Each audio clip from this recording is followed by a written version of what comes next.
man? You got a minute? No, you good. You can walk across. You good. You good. I was gonna ask you got a minute to talk anyway, man. You got a minute to talk? Yeah. All right. Cool. How you doing, man? How you doing today, man? Name's Gibb. Nice to meet you, man. What's your name? Phil. Nice to meet you, man. So you believe, like, you just gave your flag for Christ. You know Christ was dark like you, right? You know that? Or like you think you know? You know? All right, cool. We're gonna see right here, right? So we're gonna read something. I just wanted you to explain it to me, like, as he reads it. Okay? Go ahead. Revelation 1:1. 1 and verse 14. You want to because a lot of us, we get told that by like a family member. We say, oh, he can't look like the white man. He gotta look like that. But when it comes to like knowing it and then like actually knowing it, right? Like, oh yeah, I know. Like, I'm not saying it's you, but we all day long. Yeah, I know. All right, cool. So that's why I asked you, like, explain this real quick and see the rest of it for what you know, right? It's the book of Revelation, chapter 1 and verse 14. His head and his hairs were white like wool. All right, so we're just verse 1. We're gonna start at verse 1. My bad. Without context, it's kind of weird. Verse 1. This here is John the Revelator describing what Christ looks like. He's revealing what Christ looks like. So he literally looked at him and was like, "That's you."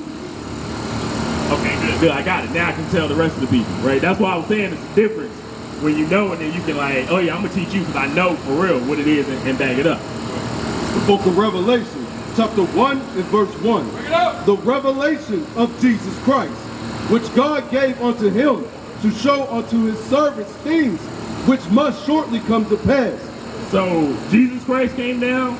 God told John the Revelator, hey yo, you see my son? Write everything you see about him down in the book so that thousands of generations later, they can say, I know what Christ looked like and I can back it up, right? To the point now, we're getting to the point, verse 14 and 15. Revelation chapter 1 and verse 14. His head and his hairs were white like wool. What race of people got white woolly hair? Right? Come on, I know you know because you got locks. Exactly. You got blacks, Jamaicans, the people in the islands, but primarily since we're here in America, we're dealing with African Americans, right? Okay. Would that be you or are you Jamaican? African American. Okay. So you're from right here, tribe of Judah, according to the Bible, right? As white as snow, and his eyes were a flame of fire. So he has white woolly hair, he's aged, stressed out, dealing with our people, right? He's got experience. You ain't gotta go still. The eyes is red is because he drank a lot of wine. They said he was a wine bibbler. It just means every time you see him, he's sitting back, chilling, relaxing. Whenever he's like off the clock, off duty, right? Got a few minutes to himself, sips on a little wine. Not drunk. He doesn't get drunk, but he sips. He knows his limit, right? Go ahead. And his feet like unto fine brass. So feet under fine brass. We was talking to your sister earlier. Fine brass is a little bit like my color. Okay, it's a little nice, that nice good tank. But Christ goes a step further. All right. As if they burn in a furnace. What? As if they burn in a furnace. So Christ had the complexion, that good complexion, as if he burned in a furnace. So it's not destroying, it's even better now. Right? So now you can scripturally know, if nothing else fits, oh yeah, Christ was a black man according to Revelation 1 verse 14 and 15. Right? He looked like that brother down there on there. Right? Nice and stern brother, stone face. Alright, keep going. And his voice as the sound of many waters. So his voice is the sound of many waters. You ever heard a waterfall? Like a fire hydrant go off, right? It's distinct. You know, miles away, yo, it's water that way. Right? Oh, I can hear that. That's distinct. That's Christ. Loud. That's why we got the microphone. So it reflects off the building. You can hear me inside the library 2 blocks away. It's loud. I'm going to get loud. There's a reason for that. This here is one of the things Christ, the apostles told us to do now. Right? So we going to get loud so the next person can hear. Good. Right? Because I want to be like Christ. I want to go ahead and let people know, hey man, when that brother speak, listen to that brother. That brother like Christ right there. I want you to be the same way. When you speak, people listen to you because they know you're keeping the laws of God. Right? You say you believe in God, we got to go back to that. All right? Because the position we're in now, it ain't right, bro. So, real quick, I'm going to ask you if you can just you do read for me for a second because we're going over scripture. I'm going to show you why I'm going to ask you this, all right? First Corinthians. Because there's an order to everything. I appreciate that, brother. Thank you. All right, much respect. Because there's an order to everything. Okay? Here's the order. It's serious. Why? You won't see it. Like, you won't see men walking around, or you shouldn't see men walking around talking about Christ, talking the Bible, and they got their head covered. That ain't right. All right? Go ahead. It's the book of 1 Corinthians, chapter 11, and verse 4. Look it up. Every man praying or prophesying. So, praying or prophesying, super easy. I'm going to make it real easy. Praying, talking to God. Prophesying, talking about God. All right? So, if you read scriptures, you prophesy, talking about God. Right? Even if I'm at work, I'm talking to brother, hey man, you know, I was reading yesterday, now we talking about God. All right? Having his head covered, dishonoring his head. So it says if you got your head covered, when you doing that, you're dishonoring your head. All right? Now, with that, it's not like, oh, you're dishonoring like your manager or your boss or anything like that. Like nothing simple. It's spiritual right here. Nothing simple. But every woman that prayeth or prophesieth with her head uncovered, dishonoreth her head. So it's the opposite for women. If they're coming up, remember, talking to God, talking about God, they're supposed to have their head covered. All right? Because if they don't, then they're dishonoring their head. If we have our head covered, we're dishonoring our head. And the dishonor goes up, and the punishment comes down. Okay? That's the easy way to remember. Dishonor goes up, punishment goes down. Honor goes up, grace comes down. All right? Go ahead. For that is even all one as if she were shaven. For if a woman be not covered, let her also be shorn. But if it be a shame for a woman to be shorn or shaven, let her be covered. Verse 8. Verse 8.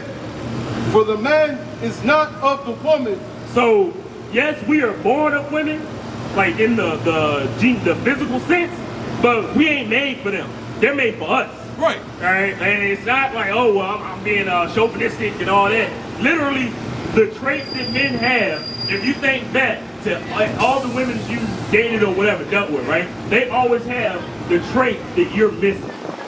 That's how it's supposed to be, right? Like your wife, because we don't date scripturally.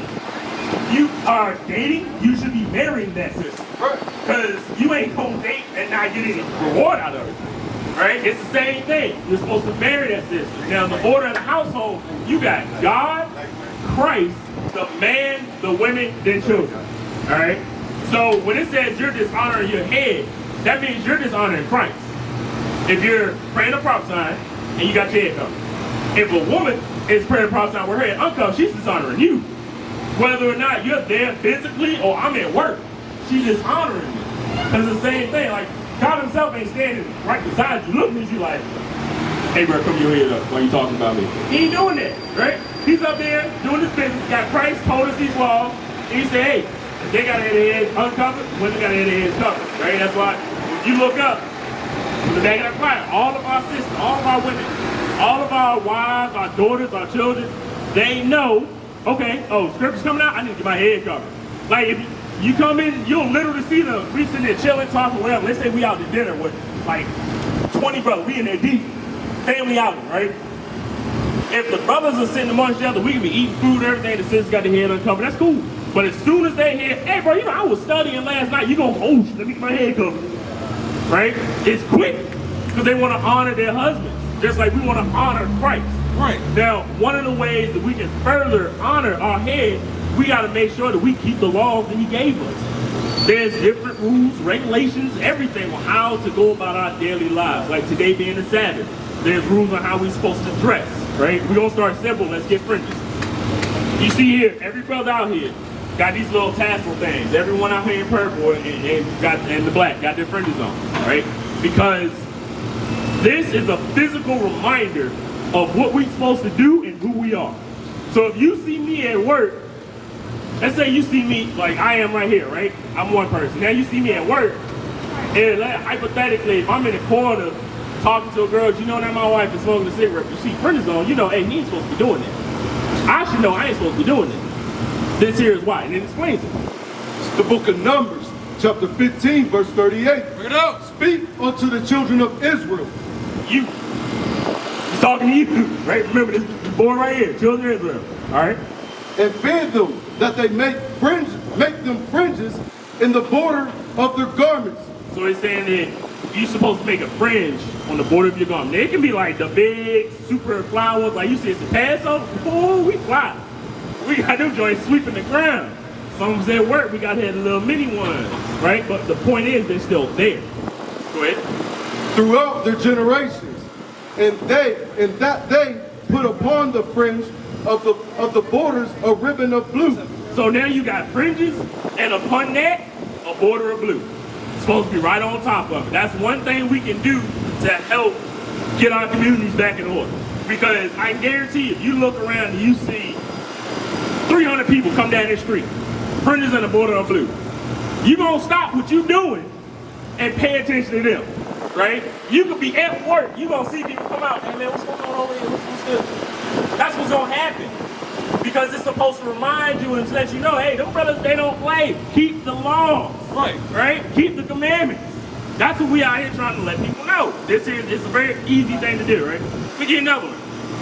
How's your diet? It's okay? All right, let's get a little bit of celebrity. Because being like, it's all right, you know, like African Americans, diabetes, gout, high blood pressure, it runs rampant through our community, right? Even the numbers, if you go to the doctor, the numbers are skewed so that it says that we have worse of this or that. How you doing, brother? What's your name real quick? Kurt. Your name, you got him around now, man. Name? Phil and Kurt. Okay, hey, nice hey, to meet you. before you get that, this sister here said she loves God, but she just don't know how. What do you mean by you don't know how? Like don't know how to love God? She can't give him a gift, she can't talk to him. All right, so this here is how you love God. Same thing, it's just like you honor him, right? So he gave us laws and rules, we gotta keep them. This is the love according to Christ, according to God. It's the book of 1 John, chapter 5 and verse 3. Break it up. For this is the love of God, that we keep his commandments. Same thing I'm saying, we keep his commandments. And it's real easy. Like you already keep it one, because you heard us, we asked him to uncover his head, you got your head covered. All praises. That's one step towards being a better follower of Christ. Like this brother right here, you just pop it off real quick. Boop. All the way. There you go. Now we're all starting to come back towards how we're keeping the laws of God. Right? It's nothing to be ashamed of. Like, hey, Levi knows. Nah, it's not like that. It ain't like that's what we've been taught with Christianity. When they took the Bible, put it up in front of us, they handed us Christianity. The scriptures aren't. Correct. Right. The scriptures give us laws to follow. Right. So he says, oh, you want to come to me, you got to do A, B, and C. That's the love of God, right? Keeping his commandments. And it says, keep on. And his commandments are not grievous. So they're not grievous. Okay? So since we all out here, here's another example. Deuteronomy 22:5. Now this here is something else that you can do. And you got a girl, you married? Okay, well, meditate on this. Same thing for you, bro. Meditate on. Same thing for you, sis. This here is something that we can do even as men. Everybody can do it. Super easy to help get us back to how we're supposed to deal with God. The book of Deuteronomy, chapter 22, and verse 5. Look it up. The woman shall not wear that which pertaineth unto a man. So it starts with the women because a lot of our sisters, we get told that because of work, we have to wear pants. During the feminist movement, women started wearing pants when they had to work in factories and things like that as a requirement. But it's not like that anymore. And when you really think about it, even in those factory jobs, our grandmothers, our great-grandmothers picking cotton with a baby on the back and a dress on. Bring it up. Right? If you look, because I used to work, I've worked in a lot of jobs. 31 years old, I did construction, factory work, police force, truck driving, all of that. I will sit there and see our sisters put on pants and go to work, say it's women's pants, which is no such thing. But you can look at the Issachar sisters, right? You can look at the Jamaican sisters, they're gonna do that same job, working that forklift with a dress on. So it's further proven that there's no reason to have on those pants. Bring it up. Everyone, you can get a religious exemption at your job, or you just tell them straight, look, I'm not doing that. I go somewhere else. I do that in a heart. My wife do that in a heartbeat. She goes to a spot and you gotta work 7. Deuces, I'm out. Out into what is it? What's called? Interview. Thank you. Out in the interview right there. I'm done. Because I'm gonna keep these laws. Now, for the men, you can teach your wife the same thing. Hey, take your pants off, put on a dress. And vice versa, right? Because the second half of this is for the men. Neither shall a man put on a woman's garment. So a man ain't supposed to be out here wearing a dress. That's Scottish, or I'm wearing a kilt. Nah, that's dead. Scripture say you ain't doing that. When you see brothers cross-dressing, or they transgender, they want to be accepted for who they are, but can't accept themselves for who they are, that's dead. Scripture say that ain't supposed to happen. Men don't wear dresses. It looks strange to us. Right? Spiritually, it does something to you. When you see that, you're like, hey, something wrong with that brother. You got a little sugar in the tank. But it's become socially normal for us to see the opposite. So, and we got to do the same thing. Hey, you got a little salt in the tank. So like it puts a different spirit on you. And then you can combat that by following the scriptures. That's the love of God. We read earlier. You follow the scriptures, right? Read it again. Keep going. Read it again from the top. Deuteronomy chapter 22, verse 5. The woman shall not wear that which pertaineth unto a man, neither shall a man put on a woman's garment. For all that do so are an abomination unto the Lord thy God. So it's saying if you see a man walking around with a dress on and pants walking around, and women walking around with pants on, God considers that an abomination. God himself says, I ain't rocking with that. I don't care what the excuse is. So we have to, and that's something that we aren't taught that, right? We don't learn that in church. We don't learn that from like our parents and forefathers. Like a lot of them, we just don't. It's the nature of growing up in today's world. It's the opposite. You got the rappers in dresses, right? All the men rappers that the younger kids they look up to, they in dresses now. Oh, they out there like Lil Nas X, you come out strong, there you get. That goes against what the Bible says, right? So it's right. That's how it is. We got fringes. Men put on pants, women put on a dress. Those are things that are natural and easy. Men have beards. That's a thing that's natural. It just grows natural. You ain't got to do nothing for it. Just wake up, boop, you keep it on lock. It's that easy, bro. We used to scream black power while heroin was pushed. But at the end of the day, nothing's in vain. IUIC has been given a vision. The tents of Judah has risen. Many has attempted the mission, minor murmuring, omitting, and missing the mark. Just reading that he had the flame of fire in his eyes gave us the spark. We on Paul's mission. We out on the road, purple and gold, from Mexico, Cuba, Haiti, Ghana, Sierra Leone. 144,000 boots banging, concrete crackling. These are our men repented at heart. The scriptures is proof. IUIC, we deliver the truth.